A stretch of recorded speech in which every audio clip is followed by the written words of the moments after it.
The views and opinions expressed do not necessarily reflect those of Access Fort Wayne, the Allen County Public Library, or any other supporting groups. If you'd like to produce a show, call us at 260-421-1250.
Landis World Order is a great show.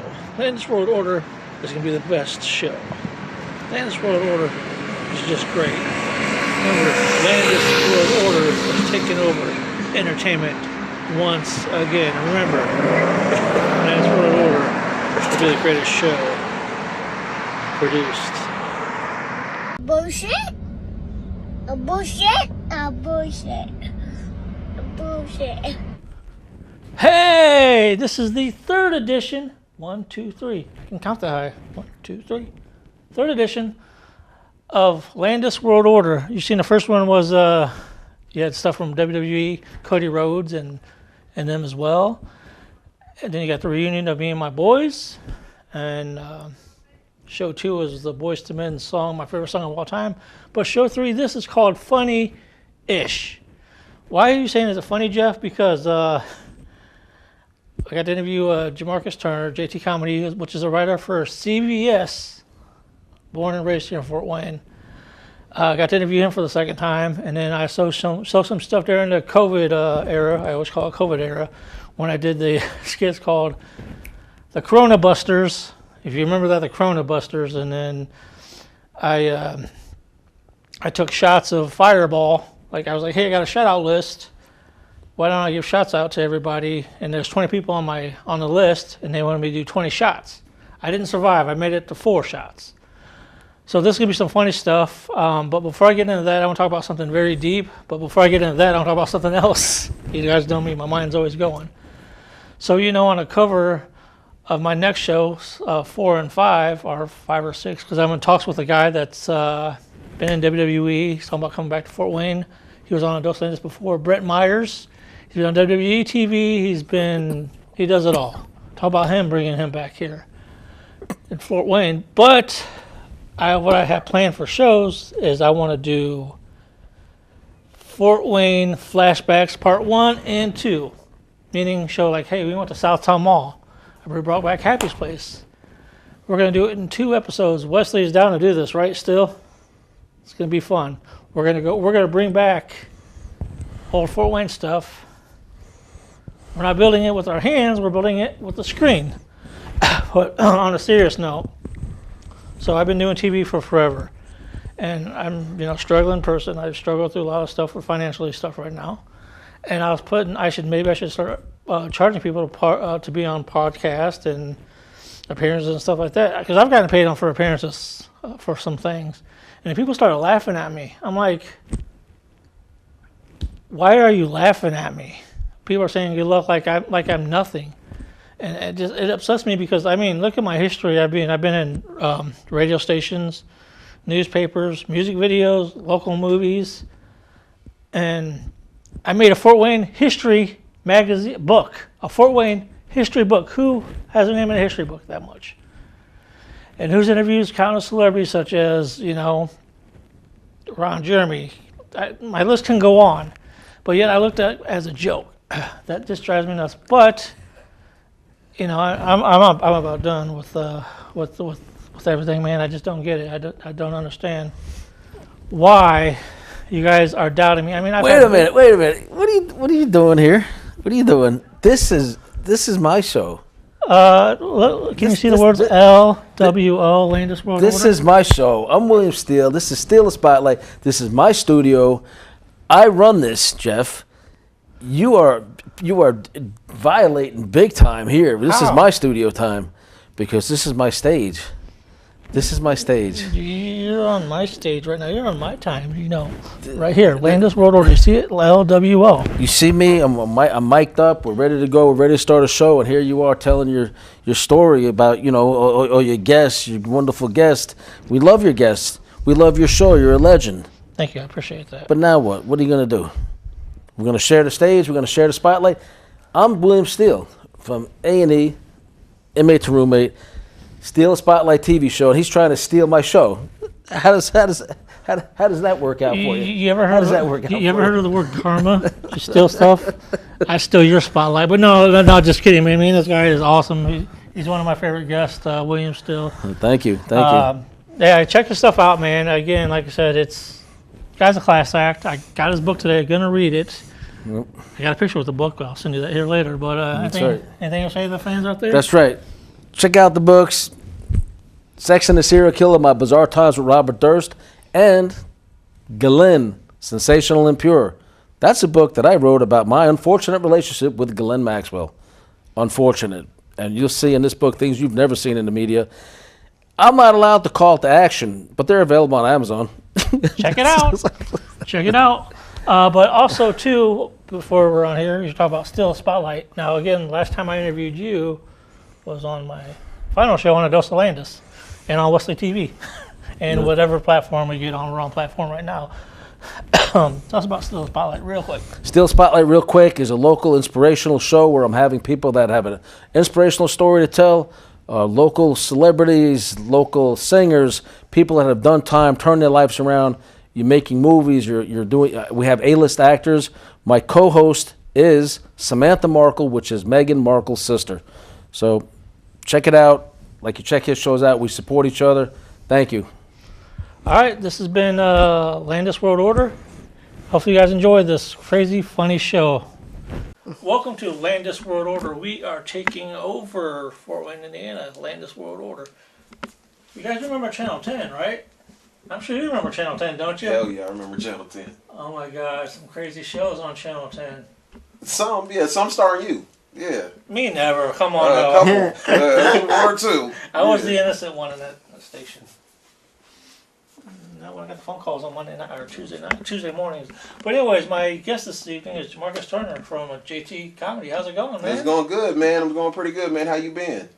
Still alive, kicking it. It's been a different kind of year for me, but it's been great. We haven't talked since last year. Yeah.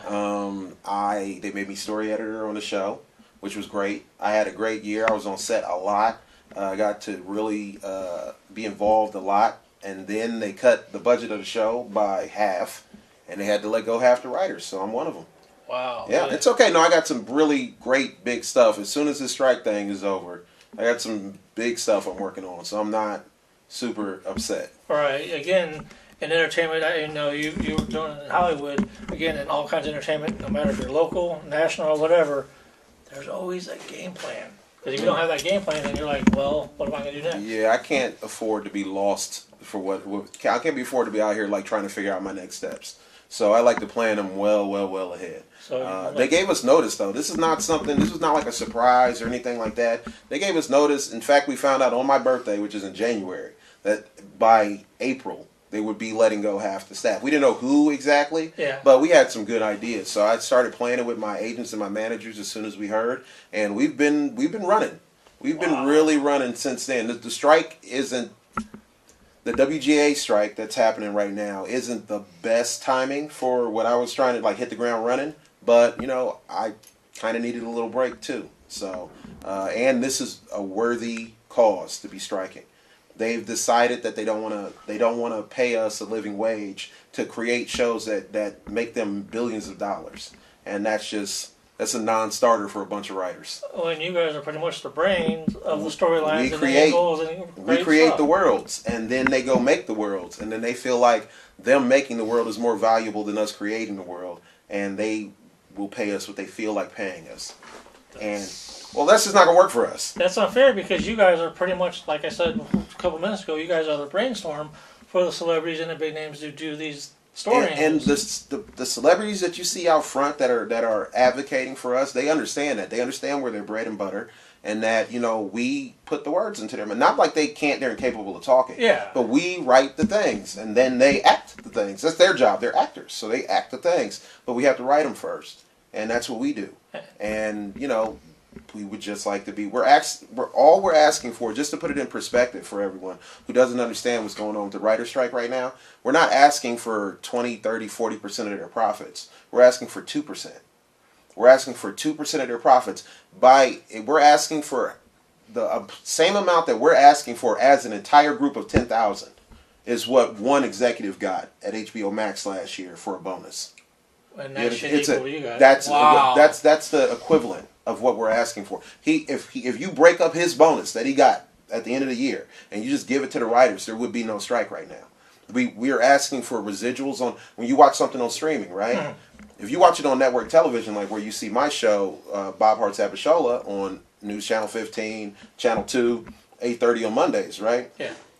I get a residual check for that in the mail every month. I get a little check, and it helps me with my bills. It helps me with my expenses. It helps me a very, very helpful check. Yeah. Right. A lot of the writers that you see Netflix, they don't do that.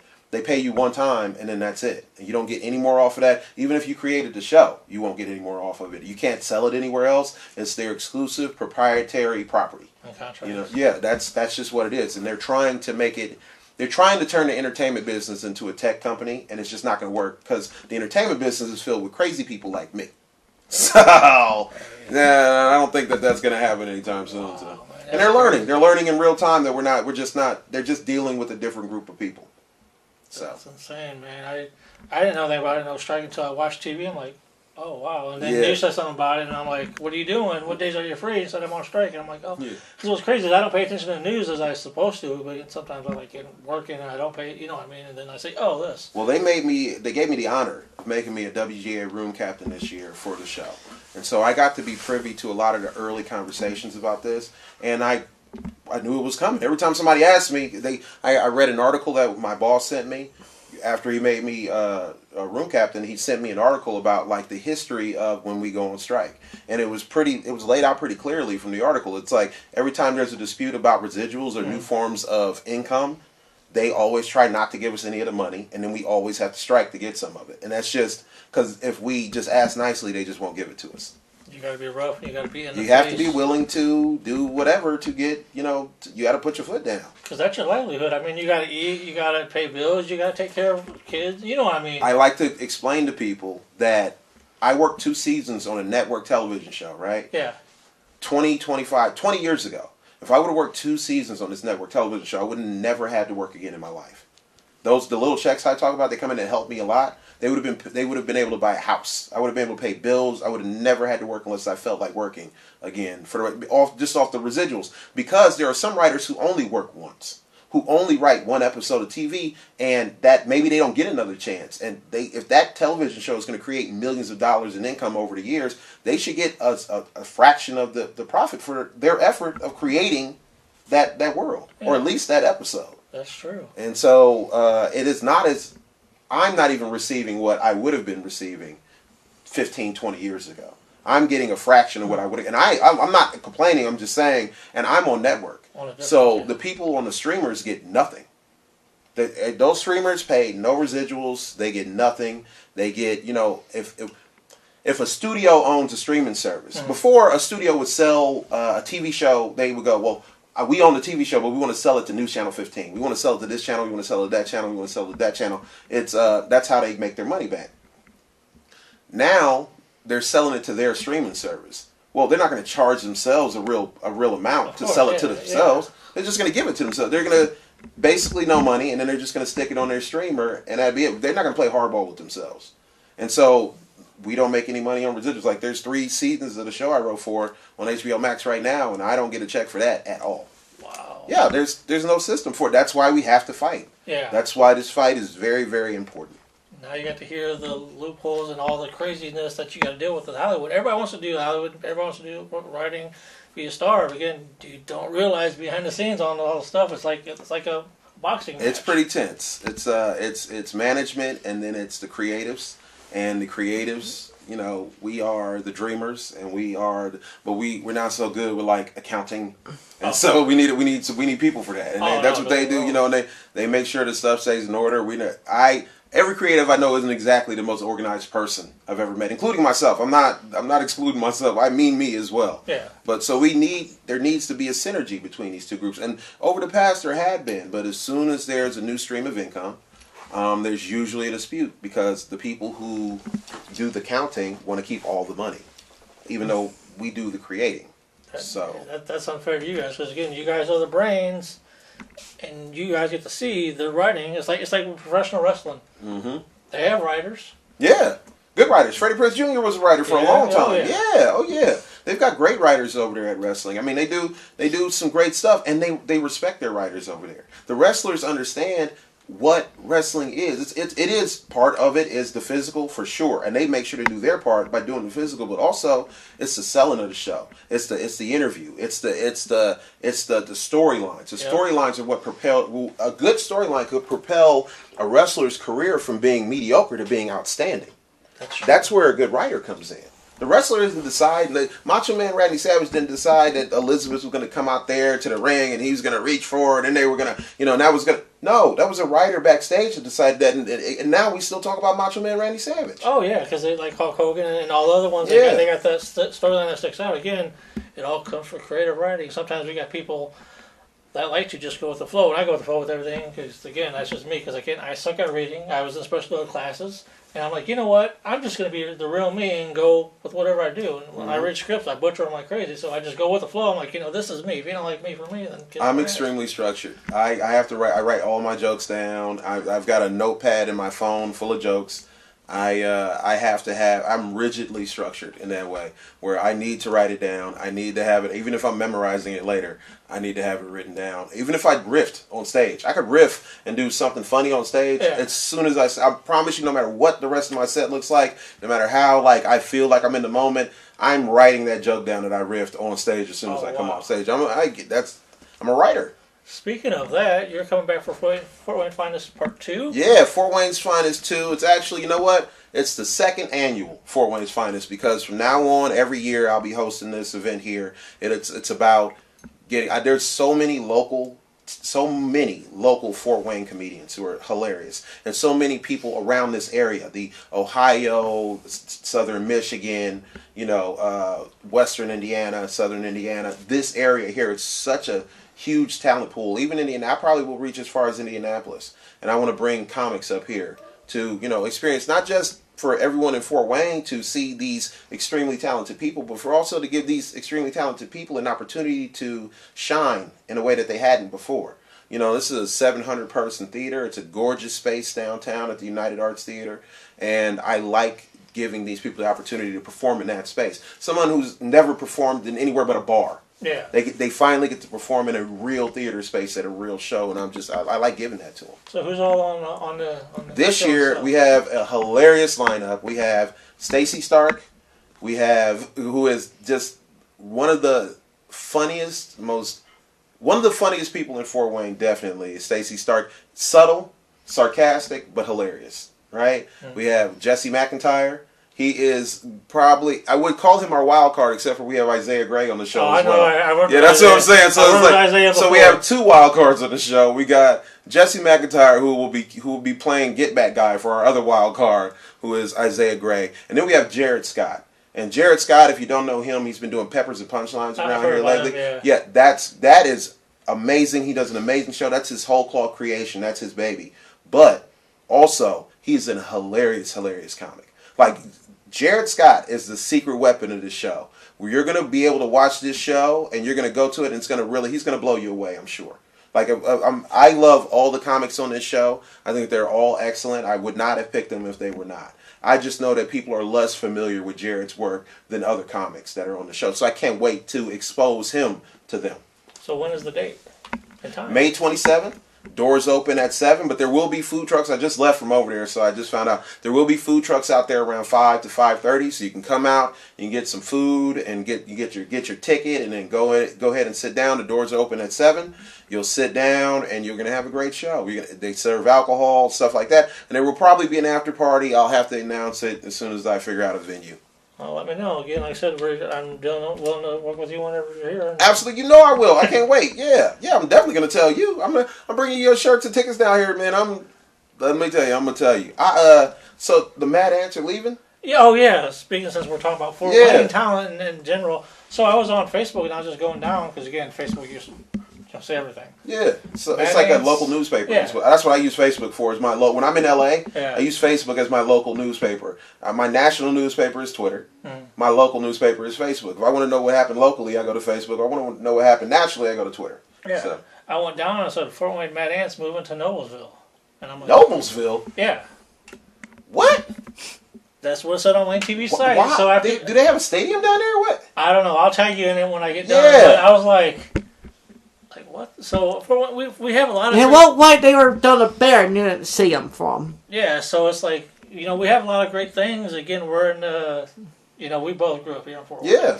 And there's been a lot of changes. But man. Dang, the Mad Ants. I mean, that's like in Fort Wayne, Indiana, not having a basketball team, even if it's just semi-pro. Yeah. Is ridiculous. I mean, we're the home of the Fort Wayne Pistons. We are where basketball started in the Midwest. We were, I think, one of the first champions for the NBA. Like to have another team leave like this, it's just really sad. I found out when you told me when I walked into the studio. I couldn't believe it.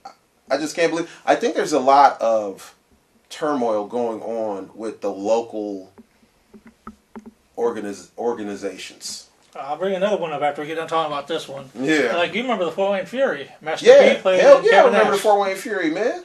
I just posted pictures You of said Kevin Nash played for him? Yeah, Kevin Nash played for one game. Oh, okay. I just posted on my Facebook and I'm an admin for Great American History. When Master P joined the Fort Wayne Fury, it was like the coolest thing that ever happened to Fort Wayne. Oh, yeah. I mean, he was like at this height of his popularity, and he still wanted to play pro ball, and he wanted to weigh in, and he knew Keith Smart, and so it was like a whole thing that happened for us. Like, it was great. It was one of the best memories of my childhood. So to know that we're not even going to have a team like that here, it's really sad. Yeah, it's crazy.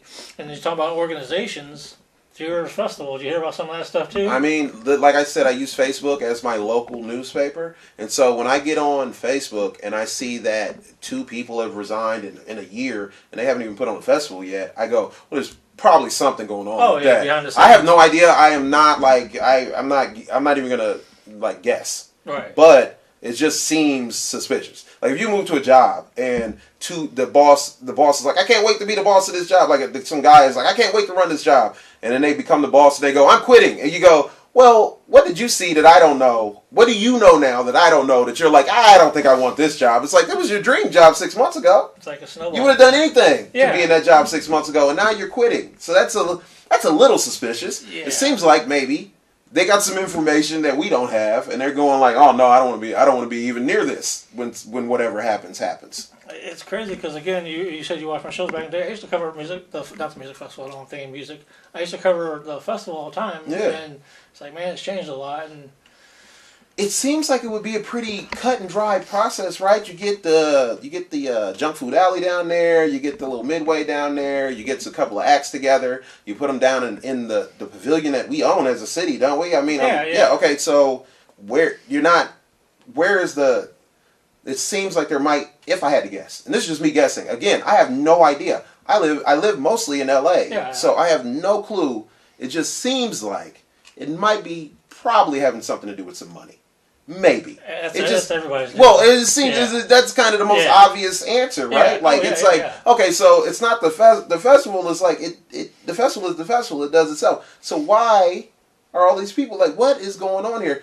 I'm guessing eventually someone's going to dive into the finances of the festival and stuff, and look into some of that stuff, and maybe they're going to find some stuff that is the reason why these people just keep quitting. It's crazy. Speaking of festival, would you guys like to play through a festival if you had opportunity? Oh, absolutely. I would love. They've got a big, you know what I mean? Yeah, they've got a huge audience and a huge crowd. I would love to do something comedy-wise downtown for the festival. I love Fort Wayne. Like, this is one of my favorite places. The problem is, this year I might be available to do that. Yeah. Next year our seasons start in June and they go till April. So if I'm on network, you know, so if I'm on network again, I will be available, maybe I won't, but I would love to do something with the festival, man. It's like, you know, again, some of my best childhood memories of being down there. I would love to put on a show, even if it's just an all ages kind of show. Yeah. You know, kids and parents and families and stuff like that. We can keep it PG-13. Oh yeah. Yeah, kids have heard the word dick before. It'll be fine. That'd be very interesting. Yeah, I've got a guy I can link you up with. Me and Wesley got connected with him. He does stuff with A&E. Okay. He does Inmate to Roommate. Okay. And he's here. He lives over here in Fort Wayne, so maybe I can connect you guys. Absolutely, yeah, man. I'm trying to connect with everybody, and honestly, though the reality space is going to be where money is going to be being made during the strike. I don't know if you probably don't remember. It's hard to keep. I kept up with that kind of stuff because I'm a weirdo, you know. But back in '08, they went on strike for 105 days. Right? Yeah, I know. During that 105 days, I don't know if you remember, back in like 2008, it's like all of a sudden Survivor was really huge. Fear Factor became like a huge thing. Yeah, that's why. It's because they're unscripted shows and they can just put people into situations and film it and then cut it together and then put it out. So the reality space is going to boom during this time. I mean, that's just how it works. They need something to put on, and they're not going to keep putting the shows that I wrote on because then they have to keep paying me residuals. They don't want to do that either. They can't starve the writers by just flooding our mailboxes with checks because they keep rerunning our shows instead of paying us for new shows. So they're gonna create new reality shows. They're gonna create unscripted series. They're gonna create anything they can, gimmicky things, to keep from having to cave to pay us. Well, I know you guys kick ass. You'll get it taken care of. Oh, we're not gonna bend at all. I am the type of person where I'm just like, oh, we'll just fight, right? And I like that. Like, that's just how I am. I'm just like, oh, we'll just fight. That's fine.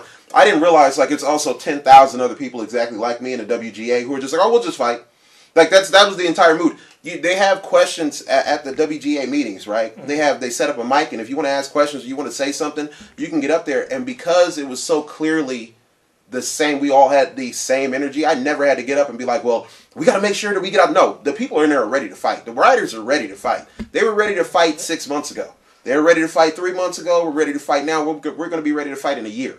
So it's really about how much money the studios want to lose, because we're going to fight. We're already crazy people. We're the ones that come up with the crazy stuff. It's for a reason, because we're nuts. Yeah. So if they want to push us like that, they can. We're just going to find out in real time how nuts we are. They knew we were. They knew we were willing to go on strike, and they still pushed us. And it's like, okay, well, fair enough, but now we're going to be on strike until you guys come up with a reason. And we can be reasonable if you're willing to be reasonable, but they're not willing to be reasonable. They want to keep the profit. They don't understand. They want us to be okay with it. They want to diminish our contribution while making us do exactly the same work and creating the same profits for them. But they want to diminish what we make in our contribution to the projects. They won't even let us on set. Now, if you keep up with my social media, you know that I'm on set. I was on set all the time. Oh, yeah. Right? I'm on network, and I had great showrunners. I have some great showrunners who were very receptive to us being on set. You know, that they wanted us on set. They wanted us learning. They wanted us learning what a producer does, learning what the showrunner does, learning the ins and outs of a scene and how to tweak it to the way that you need it, how to communicate correctly to the other people who work on the show about what you need for the scene, right? Mm-hmm. So I was in an excellent position. But there are people who worked over at some of these streamers who have never been on set before. And I don't mean like worked over there like they were writers. Yeah. I mean like they were showrunners.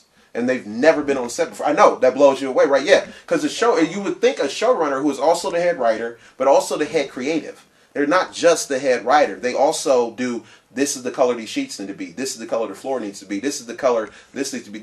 I needed to be a little bit older and look older. This should be an older man's room, not a younger man's office. Wow, stuff like that. Yeah, showrunners, they do a lot of not just the writing, which they do a lot of writing. Yeah. They also do They cultivate the vibe of the show. They cultivate the scenes. They tell you part of the story without the words. That's their job. Wow. Is to tell the rest of the story without words. And they do that. And some of those people have never been on set before. And I found out at my first meeting. Because I'm on set every day. Yeah. So I thought that everybody was on set every day. No. Some of those people have never set foot on set. On set. And it's sad. We should be deeply involved in that process. Yeah. It's important that if you wonder why some of these streamers have terrible shows that come out, it's because instead of having the head creative on set for it, they decided they wanted to save some money and not have them on set because they would have to pay them to be on set. So they have to save some money. They'd rather save the money and put out a bad product. When something doesn't make any sense, you're like, well, these two things don't even match. Why? Because the head writer and the person whose job it is to stitch those things together wasn't allowed there to see it up close to stitch it together. Wow. It's a terrible thing. Damn. Wow. Speechless on that. I'm like, wow, I didn't know that. Mm-hmm. Yeah. So that's what we're fighting for. And we're going to get it or we're just going to keep on fighting. It's really simple. You got the same thing you want to say to the fans before we go? Now, Fort Wayne's Finest, May 27th, Arts United Theater. Please come out. You can go to my webpage. It's jtcomedyofficial.com, and you can order bundles where you can get a signed poster and a new T-shirt and a ticket. Or you can get a VIP bundle, which is a signed poster and a T-shirt and a VIP ticket, which is the first 2 rows. So you guys come on out. We're gonna have a good time. I'm gonna make you laugh, and we're gonna have some good food out there in the parking lot, and we're gonna make you laugh, and maybe even have a little after party. If we got time. So please come on out. All right, see you guys on some more stuff on Landis World Order. By the way, this is the comedy part of the show. Not just Tim, but we're gonna show some weird, crazy shit that I've done in the past. So stay tuned for more. Show 3 of Landis World Order, and like we said, we are taking over. You're funny, Bone. We're taking over. I don't know, just take it over. Man, y'all seen some of them hit the stage tonight? You know what I mean? Yeah, for sure. I like to hang out with a diverse group of people. That's how you learn stuff. That's how you become a better person. A lot of my friends are, either gay or bisexual, something like that. It's not really different from having straight friends. We mostly just go to After Dark and do karaoke. I swear to God, that's it. And before a video in here, I don't have any gay friends. Debbie in a Ziploc bag at the fair. She would never share her purple passion.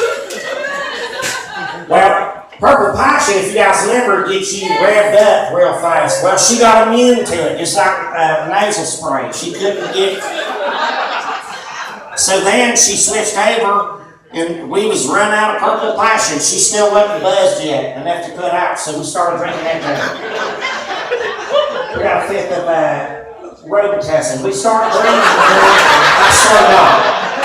We split out a 5th of Robitussin. I ain't caught since 87. That's how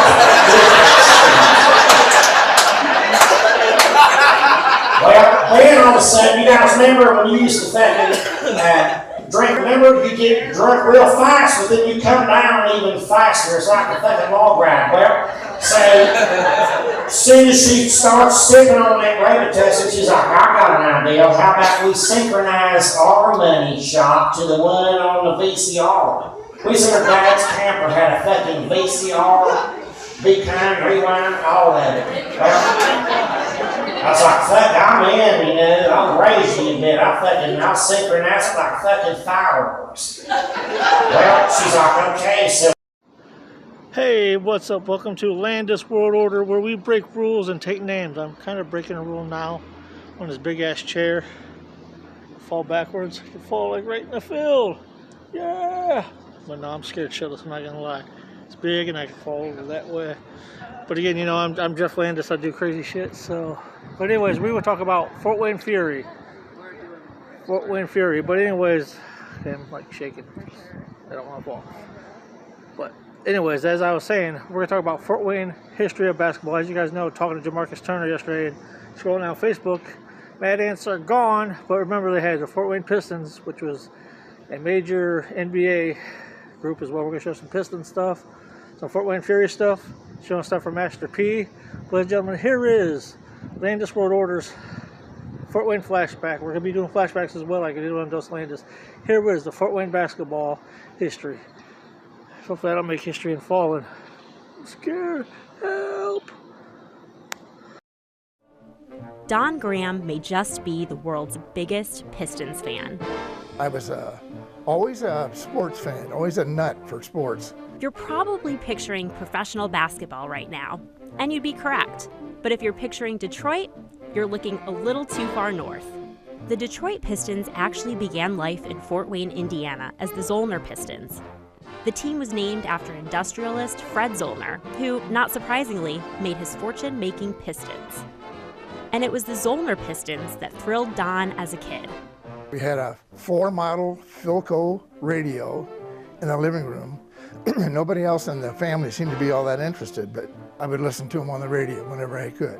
And the Pistons had some legendary games, including one record-setting win against the Lakers. Back then, Minneapolis Lakers was the powerhouse of the league. So Fort Wayne figured there's one way maybe we can beat them, and they stalled. In the final period, they were a point behind, 18-17.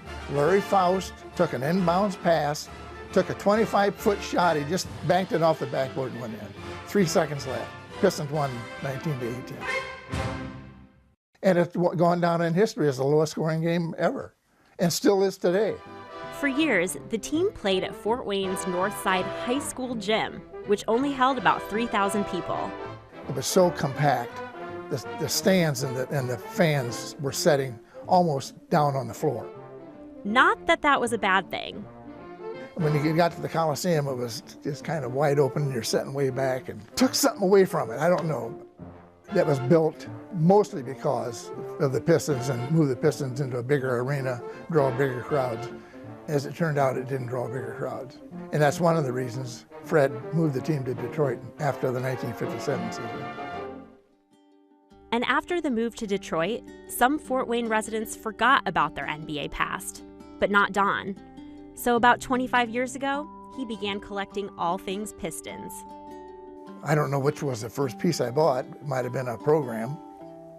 But I got started, and it's like, once you get started, it's Katie by the door, because it's just not going to stop. I've done a lot of auctions, been to a lot of antique shops looking for this stuff. Probably at least 3/4 of the stuff that ever existed is gone. It's unbelievable how much stuff gets pitched. But it's also amazing how much stuff is still out there. He's collected programs, ticket stubs, and lots of photos, all neatly organized in 3-ring binders. Eventually, word of Don's collection made it to the folks at the Allen County Library. So now, every Tuesday and Friday, Don sits at his computer, scanning and cataloging, preserving history, and developing a fan base of his own.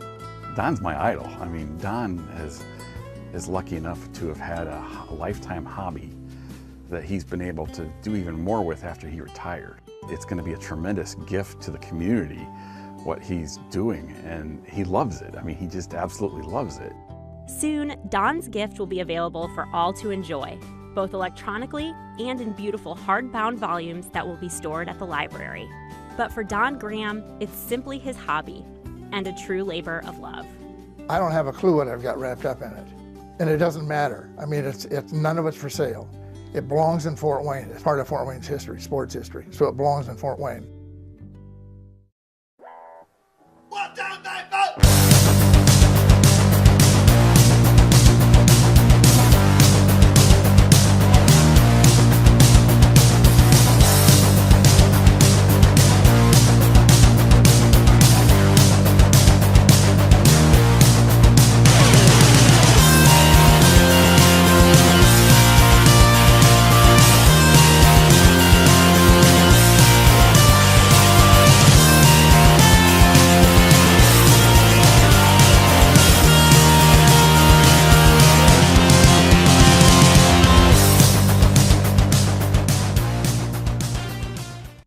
Master P runs and records for rap's hottest label, No Limit Records. He's a millionaire many times over. He's a multi-platinum artist.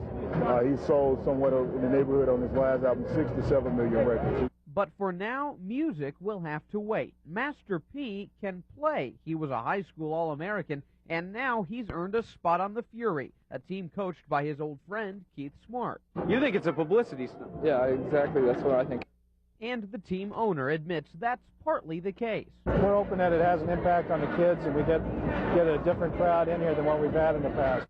Judging by the turnstiles, it's working. The Fury sold out their home opener for the first time in 2 years.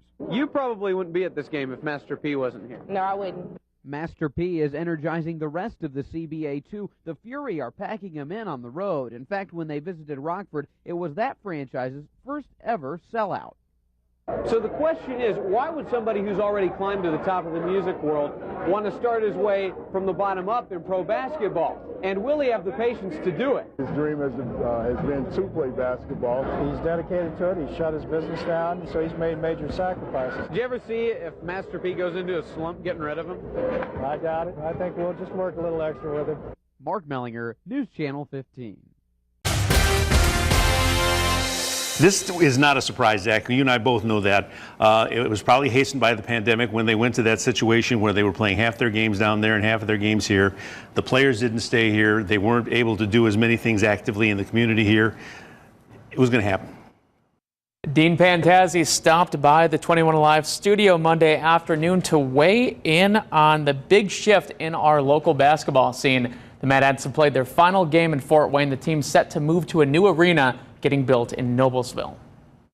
Suddenly, abruptly, the Summit City loses a piece of its sports landscape. It was a great run, and just, so thankful for it all. Jeff Potter brought the Mad Ants to Fort Wayne in 2007. The founder sold his team to the Pacers in 2015, but he's still emotionally impacted by Monday's news. He's not surprised, though. The move to Noblesville follows a trend throughout pro basketball. And I'm sure the Pacers have their reasons, but I just think if you look at the league overall, you'll see more and more teams trying to get their G League team closer. Last month, the Magic announced that they were moving their G League team from Lakeland, which I think is about an hour away, to Kissimmee, about 20 miles or so away. Portland's new G League team that they're going to be getting will be playing at the University of Portland. So proximity, I think, was a factor as well. Dean Pantazzi shares his take, noticing a disconnect between this team and the Summit City over recent years. The previous ownership, and actually this ownership early on, before it became what it is now, the players were active in the community. And I know they've tried to do that, but it's just not happened. And when you don't get active in the community, it's not the same. Although the local ties may have loosened, Pantazzi says Fort Wayne will notice this change. Pro basketball has been here for the better part of 25 or 30 years, so people got used to it, and first with the Fury, then with the Mad Ants. Now that's gone. The sudden departure leaves local fans with no proper send-off, just memories, moments in time, none greater than the team's D-League championship back in 2014. It was the definition of a labor of love, and just the basketball was great, the championship was great, all the things we did was great, but just all the people that you get close to. The team will play one more season as the Mad Ants with every home game in Indianapolis. After that, the franchise will adopt a new name for its move to Noblesville in 2024.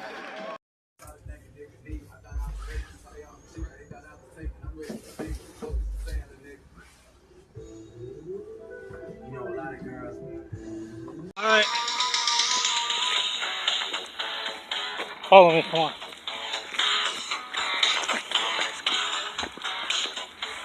There's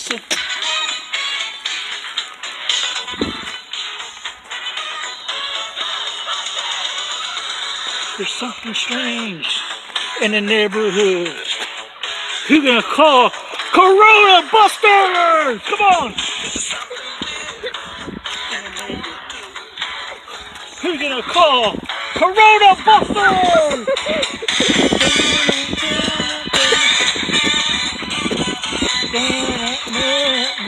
I ain't afraid of no Corona.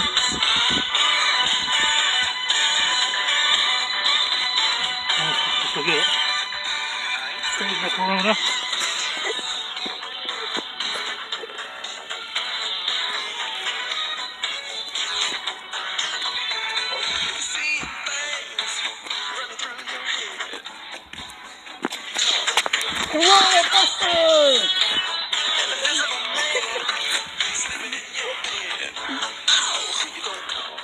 Corona Busters!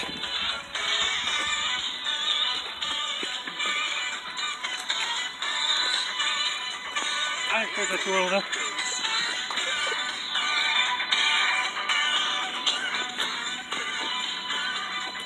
I heard the Corona.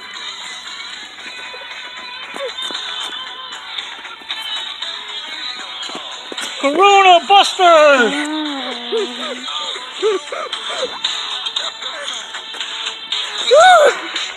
Corona Busters! Trying the Corona. Okay, stop it. You guys know by now that I'm taking some time off, so yeah, everything now will be YouTube exclusive. YouTube exclusive, yes. Don't forget to watch A Dose of Landis, September 25th, live call-in show. But like I said, for now, we are YouTube exclusive, so the only way you can see this stuff is on Facebook and YouTube, not on TV. Wait, I'm at Meyer. Check all this good stuff out. Damn, Meyer must be hard on money. Very hard on money or something. Oh, wow. When did they start selling porno? I guess now Meyer sells porno. How convenient workplace. Oops, sorry, got it. Can't be too graphic. Wow. You can go to Meyer and buy this for $17. Oh my god. Hold on, is this... Oh, this is legit. So I guess Vivid Porno is working out with Meyer now. Holy shit. Well, not only can you have a hard and good time by getting Viagra and free porn from me, but this place sells it too. Hey, yo, my name is Jeffy O.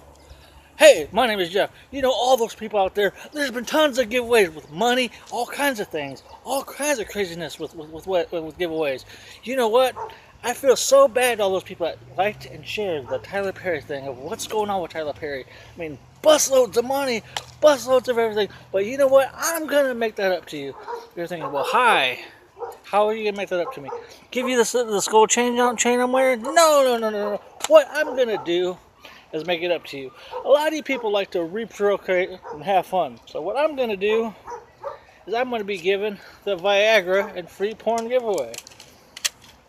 Yes, Viagra. Yes, you will have a chance to win this Viagra right here in my hand. Viagra right here, legit Viagra. See all this Viagra right here. Bam. And also you'll be able to get free porno. Yeah, right here. There you go. Yeah, there you go. So all you got to do, you can get hard and have fun at the same time. Have fun and get hard at the same time. So ladies and gentlemen, all you got to do is take this video, like it, and share it. By the way, just because I made this little thing on Facebook, I am in Facebook jail. All my fans want to know. I'm in Facebook jail because of this and this. So like I said, all you guys want to help me get out of Facebook jail. Like I said, like and share for free Viagra, which is right here in my hand. Free porno, which is in my hand right here. Legit free porno right here. So like and share, and I am giving away free porno. Just like and share. Post your name, whoever wants this. Like I said again, Viagra, porno, a night of fun. You just got hard. This is the third edition of Landis World Order. This is the comedy, funny shit, craziness that you get to see from all the skits I've done. There's also mixed a variety show of flashbacks from Fort Wayne. And then also serious issues. Just had a cheeseburger. My first issue I want to talk about was we had a guest on A Dose of Landis. I don't remember what season it was, but this guy's made an impact on professional wrestling life, on everybody, from WCW, AWA, just all kinds of things. Guy was a class act. And I just seen this on a podcast that DDP was on. Nobody hardly showed up for me and Gene Oakland's funeral. Here's an interview from me and Gene Oakland on Dos Landis. So yeah, that was actually a really good interview. Me and him became good friends, and I'm just trying to figure out why didn't he have that many people at his funeral. He was a good guy, class act type of guy. I don't understand it. You know, he's done a lot in the wrestling community, and not many people showed up to his funeral. I wish I could have showed up to his funeral, but again, again, like I said, I'm just wow, I shocked that he had nobody come to his funeral. Not many people come to his funeral. Guy's a class act. You just never know. You know, you always pay respects to people. But I'm just saddened to hear about me and Gene Oakland didn't have that many people at a funeral. That's crazy. And again, like I said, you're also going to see the video as well of DDP talking about that. I just don't understand it. That mind boggles me. I just figured this out today, and today is Mother's Day. So yeah, see you guys later. Everybody, it's Jeff Landis, Dos Landis. Me and Gene been talking for years, and he's finally on the show. How's it going? It's going very good. I had a nice trip in, and looking forward to getting back here at the Allen County Coliseum. Always had a great time in Fort Wayne. One of my favorite towns. Matter of fact, I'll tell you how much I like this town. After the show, tomorrow I'm going to spend a whole day with real estate people. Nice. From Coldwell Banker and from Remax. I'm going to buy a house here. That's how much I like it. Yeah, that's Fort Wayne for sure. Before you go, what Did you get a real estate license? No, I don't. I just got entertainment license. You know how sort of as entertainers, we gotta have fun with it for sure. Sure, I get you. Before we go, would you say anything to the people watching in Dos Landis? Yeah, I guess I'd like to say, as I say to everybody, good health, and a good cocktail. And write that one down. For sure. Before we go, could you say you're watching? This is me and Gene Oakland. You're watching in Dos Landis. Hi, gang. This is me, Gene Oakland. Yes, member of the Hall of Fame, and you're watching Joe Salinas. Dos Landis. Joe Salinas. Dos Landis. Dos Salinas. Landis. Linus. Landis. Landis. Yeah. Landis. Yeah. Start over. Hold on, let me.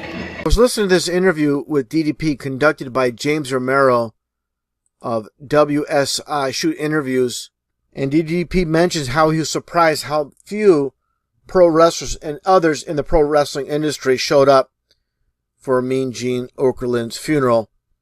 And it's a sad situation, basically knowing all the people in the industry throughout the years that could have showed up. Of course, many have passed, but plenty are still alive. Vince McMahon, Jesse Ventura. Also, you have Ric Flair, who obviously is still alive. And obviously Hulk Hogan as well didn't show up, as you see here, during Hogan's first WWF title back in 1984. And Mean Gene, of course, being part of this, a huge part of WWF, and of course, like I mentioned, WCW. Now let's take a listen to what DDP has to say here. And again, very sad the way DDP describes it. You'd expect a very large gathering to pay respect to Mean Gene Okerlund, and in DDP's words, nobody showed. Let's take a listen. Gene Okerlund dies. I thought it was going to be a who's who of wrestlers that were going to be there, from Hogan to Flair to everybody. Though everybody must have had other engagements, because nobody showed except for me. The two guys from the WWE was Kevin Dunn and Kerwin. Silfies. The directors. Yeah. They were there. Greg Gagne was there. Jim Brunzell was there. Brian Blair was there. But as far as the boys, that was it. World Wrestling Federation champion, Hulk Hogan.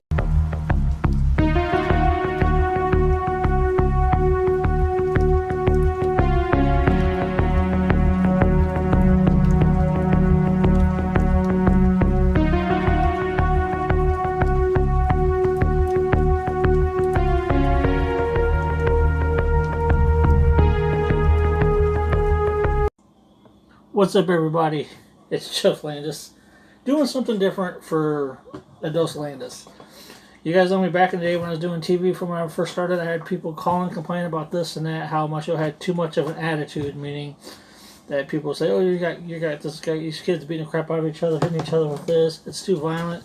He's cussing. He's showing his ass on TV. He's doing all kinds of crazy things on TV." Well, I dare to be different. I realize that there's been a lot of things missing from my shows lately.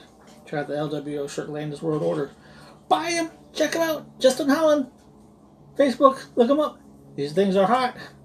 See how hot that shirt is? These shirts are hot as fireball.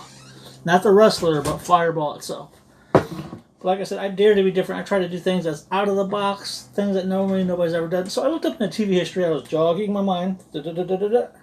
What have I not done on TV that's never been done ever? I try to be original. There's not that much originality in Fort Wayne because you got too many cover bands. I better not get into that because then I get so much heat for that. But, it's like, what have I never done on Dos Landis before that nobody's ever done on TV? Why not do a shout-out list? I believe, and the people out there who's watching my show supported me from day one, I believe, giving back. I may not have millions of dollars. I might have this money to give back to people. But I was like, you know, why don't I do a classic old MTV B106, Hot 107, WME style shots out list? I was a fan of that as a teenager. I used to do that on the Jeff Landis show back when I started. I was like, why don't I do something different? So I discovered this a couple weeks ago. Fireball is one of my favorites. This is a bigger bottle. See, Fireball. Fireball, it's fire. I like that. That's cool as hell. But I was like, why don't I do a shout out list of names of people that support me and who wants to see me do something crazy. So I do a shout out list with, yeah. So here's the shout out list, people of names I wrote out. So there's 16 of them. And I was counting these, 16 of these. So I fill 16 of these things up. Now, mind you, I'm now 39, turned 39 yesterday. I could drink beer, I could drink alcohol. I'm in my own home. I'm not going to leave after this. I promise you, I'm not going to leave after this. I'm going to be very, very responsible for what I'm drinking. 16 shots for the shots out list. And I mind you, this is going to be on a Dos Landis. Yeah. And the song that's in the background is going to be Sean Stockman's Left Right. It's a good song. So I got 1, 2, 3, 4, 5, 6, 7, 8, 9, 10, 11, 12, 13, 14, 15, 16. That's kind of cool how I came up with 16. So here I go. Shot glasses. I'll show you guys I'm doing it. Legit one. This is one shot glass. 1.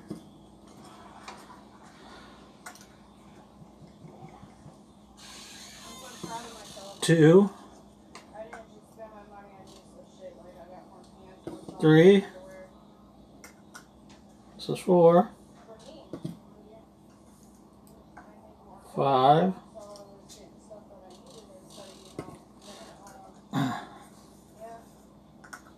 6,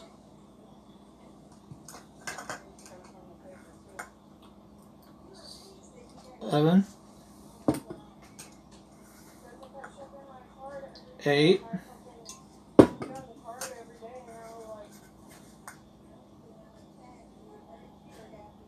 9.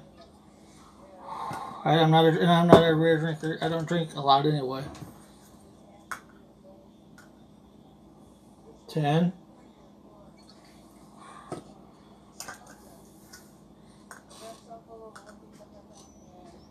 11. No, I'm not, mind you, I'm still getting nervous. 12. Yes, I can count. 13. Thank God I got a chaser.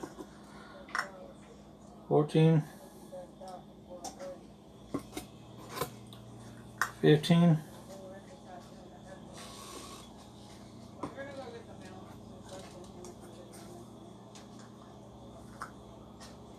16.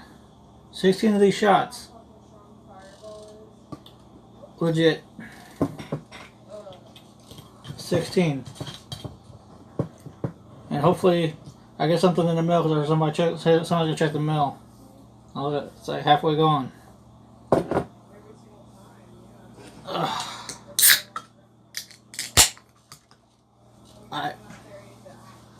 I do have me a thing to throw open just in case.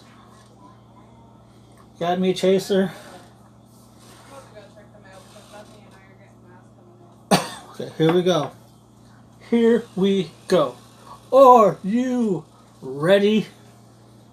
I'm not. I'm scared shitless. I'm not gonna lie. I'm scared. I ain't gonna lie. I hear people in the back room saying that this stuff is strong. I've had it a couple times. So, yeah. Yeah, let me know if my thing comes in the mail. I'll be a Trump millionaire myself. Okay, shout out number 1. My heart and soul. Shout out number 1.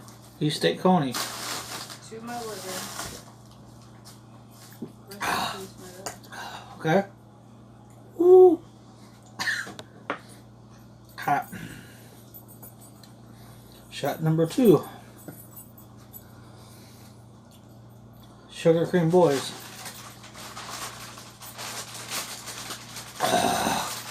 Oh. Ooh.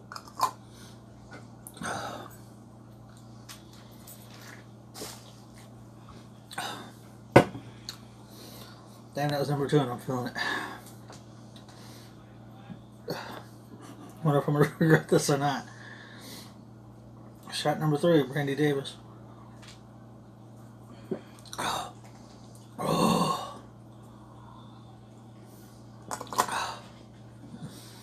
Damn.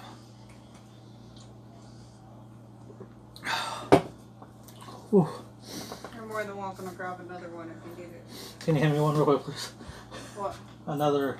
Coke. Oh, never mind, they're right behind me. Coke brought to you by Crystal. Ooh. Damn, that's number 3. Wait, yeah, number 3. Ooh. Don't mind me, number 4.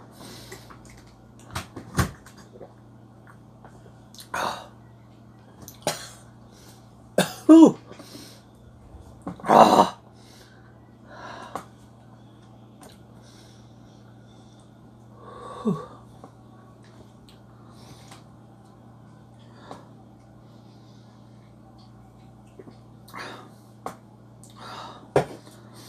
Whew.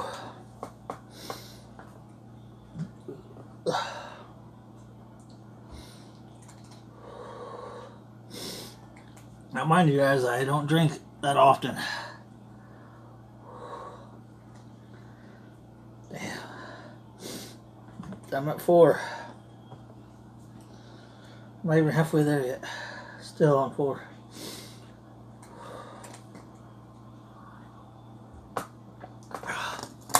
Oh.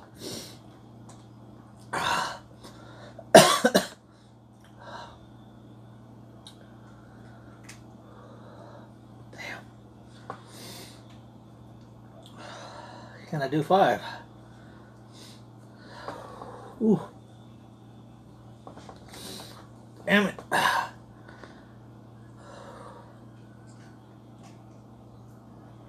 I'm sorry guys, I can't do this. Oh.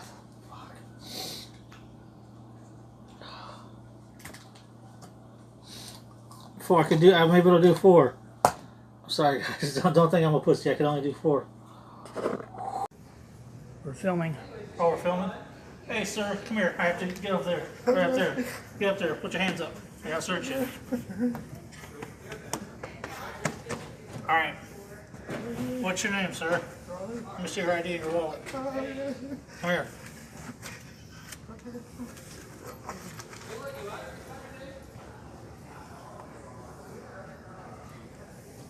Sir, give me your wallet. Okay. Okay, sir. Yeah? I'm taking you to jail. You know why you know why you're going to jail? No. Because you haven't watched a dose of Landis. You haven't watched a dose of Landis. You violated that. You haven't watched the Dos Landis, you can't be doing that. You gotta watch that show. You're going to jail. Come on. See, he violated the term. He didn't watch my show at Dos Landis. Watch the Dos Landis coming every Saturday, season 3. I'm taking his ass to jail. In City, check these stores out. Now this is a sample bar. Enter at your own risk, from what we've been told. So we walk in here, and we're gonna meet up with the owner that works here. So how long have you been doing? Well, I just started here. Pepper Palace has been going on since 1989, if I'm not mistaken. Oh, wow. They're fresh out of Gatlinburg, Tennessee. Nice. So that's where they do all their bottling and selling from. That's where they make all their recipes. So everything in here is based specifically from Pepper Palace. Nothing is outside of Pepper Palace. This is all their hot sauces, all their barbecue sauces, their jellies and their jams, their marinades and their dipping sauces, their barbecue rubs. Everything is made from them. That's nice. So we have sauces back here. We have wing sauces. We have toppings for your pizza and salads, wings, everything. We have vegetables, pickled vegetables that we try. So anything in the store that you want to sample, just let me know. We also have the challenge where you can try the hottest hot sauce in the store, which you have to sign a waiver. Which is over here, right? Yep, all 4 of them. There's 4 of them over here. Right here. Mm-hmm. Take a look. Figure out which one you want. You have to sign a waiver, so if anything happens, if you fall out, it's not my fault. Wow. You're probably not going to try it. No, I'm not. Don't try it. But if you come to Michigan if City, you come to Michigan City, Fort Wayne, wherever, because again, this is on YouTube as well. Come down here. I'm not going to touch that. I will warn you. You can call me any name in the book, but I will not touch that. I don't. So I'm gonna try samples. Yes, you can sample anything in the store. Your hot sauces, your extreme heat, or your first 2 squares right here. And then it kind of calms down, goes a little bit down as the further you go. So They want you to jump in the hot stuff first. yeah, that's what I think too. But some of your barbecue sauces, they're pretty warm. So a lot of your rubs are warm. Most of the sauces are warm. So it's up to you how you want to spend your day. Okay, so I'm gonna try it. West they don't want to, so I'm gonna. You said the cups are over. No, there's the spoons right in front of you. Yes. The sampling spoons right here. Oh, okay. There you go. Wish me Use luck. as many spoons as you want. Just make sure that if it says hot, believe it's hot. Grab one. 2 more. Just in case. Just make sure you read the labels properly. Oh no, I will. Because they're hot. This is the extreme. Extreme. I'm not doing the extreme. Just looking, really. I don't think I know. Pepper. You can't sample anything in the store. Yeah. You can smell it too. You smell You know, it. everything's hot. Yeah. But I mean, if it has a hot, it'll basically tell you like this one, hot sample, so you know it's hot. You know, medium, mild, this. X hot, yeah. Just have to read. She says I'm reading before I. Please try the Yeah. the blueberry. It's the best one. Now I'm gonna try this one. This is a medium. And the little spoons and stuff on the Yes, hot. Don't burn yourself. shelves. There's big spoons, little spoons.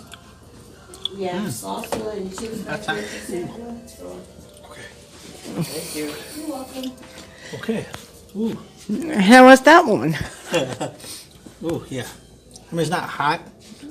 I'm going for the ones that say medium. Here's a medium. I'm gonna try the clam chowder. Oh, clam chowder. Again, like I said, we just started just some of the stuff that we're filming.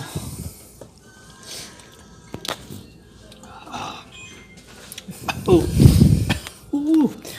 Oh, there's some coffee back there. Yeah. Not me. It's me. Woo. Yeah. You have to read the labels, bud. Please read the labels. No, trust me, I am. There was a medium one too. You must have weak fastest, dude. We might have to stop and get us something to drink.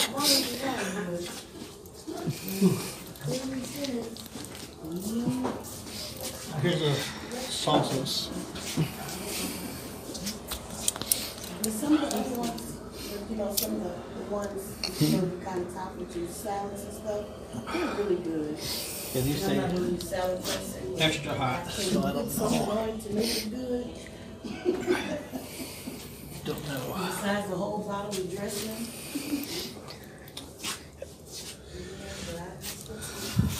It says X hot, but It seems like they don't have no medium for sauce. Everybody that comes that way in California. try this. Don't time. That make yourself sick.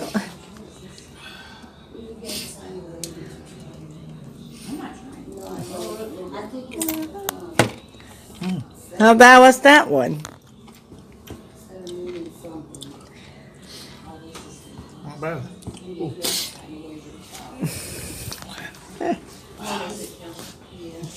He's not trying everything. That's a few things. You know, it's really, really bad. I know. Oh my God. Cajun seasoning. I'm gonna use this for my show too.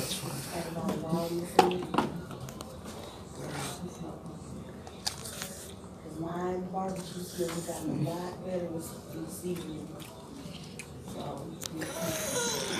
Ooh. Too hard for you? Instead have to have water and wood in it or something. Mild. Yeah.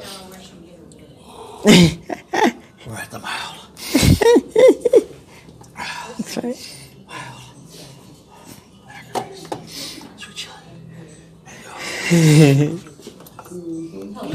Yeah, because that's because. This one you trying now? Honey doubt it. Woo. Yeah, Wes, we're gonna definitely make a stop soon.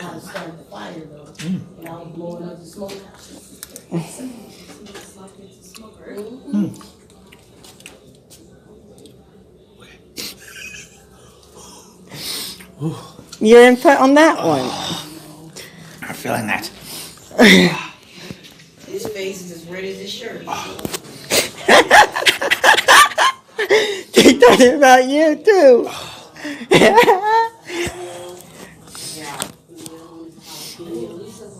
Oh my God.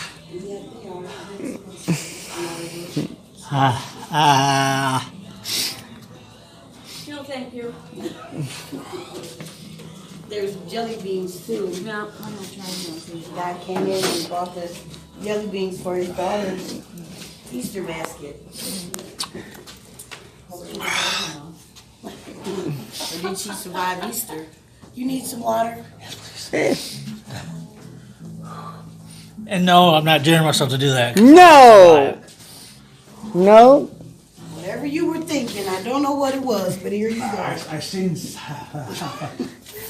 Hello. Yeah. Have y'all ever been to Cracker Palace before? So. Well, you can settle everything in the store. I'm tapped out. This is William Steele. Now, I'm here on the set of Landis World Order. Jeff Landis, a local legend, stole my show because he was teasing me because my name is Steele, William Steele. Now, I had him arrested and prosecuted for stealing my show, so he won't be here, and thank you for joining. Don't watch his show anymore. Everybody stay tuned to William Steele and Steele a Spotlight, William Steele True Crime. Thank you for joining. Don't anybody post Jeff's bond. He's going to be in jail for stealing my show. Thank you. God bless.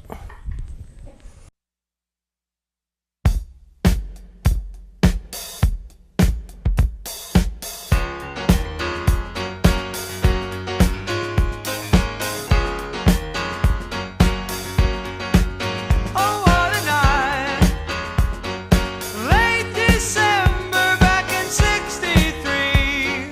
What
bullshit.